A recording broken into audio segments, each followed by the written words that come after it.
All right, so I'm going to show you a couple things here. I'm going to show you how to start a new color on a loom that's already got some weaving on it. So as you can see here, what I've done was I'm putting my needle through this tunnel here along the warp string.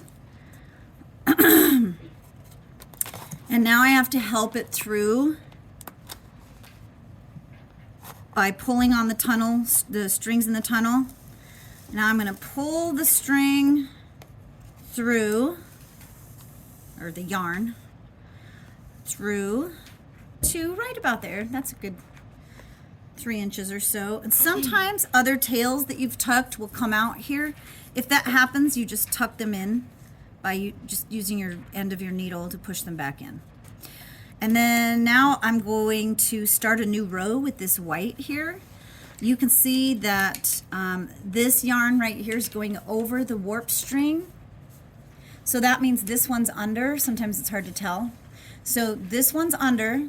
So when I start my new color, I'm going to go over. And then, so whatever I do is going to be the opposite.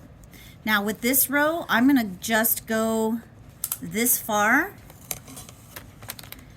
because I'm going to make a shape here instead of just a stripe. Now when I pull this, I have to be extra careful so I don't make this too tight right here. Okay, so you can see I'm holding that with my needle as I pull this a little bit. I don't want to pull it too tight because I don't want it to come out of the tunnel, and I don't want it to warp the I don't want it to make the warp too tight. Okay, and then now I'm going to go back this way because, like I said, I'm going to do a shape in there. I'm going to break up the stripes, and that's all you do.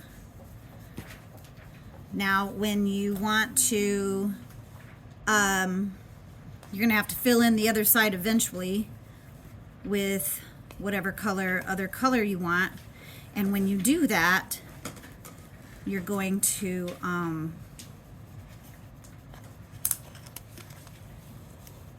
interlock those so that they stay together. Now something I'm doing is I'm making a curve here. So you can see I've put the yarn on this warp string, and now I'm ending it. I ended it on this warp string, so the next row I'm ending it on the warp string before it, like this. And then after that, I'm going to go back through and I'm going to end on the warp string before that. And then you'll see a slight curve there. So that's where I ended the last time. This is where I'm ending this time. So I end one warp string closer each time. And that's how you make a slight curve. It's not going to be super curvy because it's like graph paper. Like it's pixelated. So like this, we pull, beat the warp there, don't pull it too tightly. Okay, and then I'm going to come back around there, and I think I'm just going to do one more.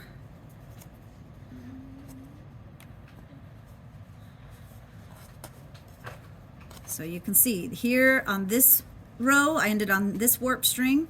On the next row, I ended on this warp string. On the next row, I ended on this warp string. On the next row, I ended on this warp string. And now, I'm just going to do the third warp string, and then like that. And then I'm done with that white for a while. Now, I'm going to take my other color and come in from over here and fill in these gaps right here.